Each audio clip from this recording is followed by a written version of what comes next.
Pa dobro, jaz bi rekel, da Olimpija nikakor ne more biti zadovoljna s točko v Celju, ker Olimpija vedno gre na zmago in mi smo prišli sem zmagati tekmo, ne, po 3 točke.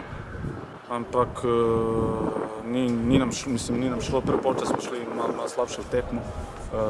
Oni so imeli, tekmo niso oni niso imeli neke priložnosti, niti mi večinoma.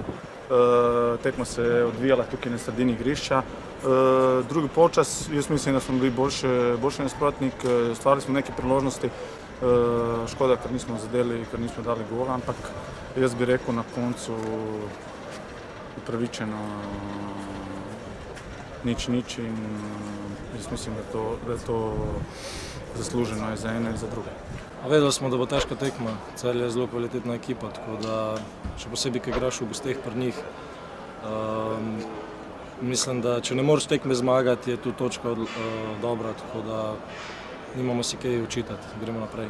Jaz se, kot sem rekel, prijeti v Celje, pa seveda si želimo zmago na vsaki tekmi, ampak tokrat nam ni uspela in moramo biti zadovoljni tudi s točko.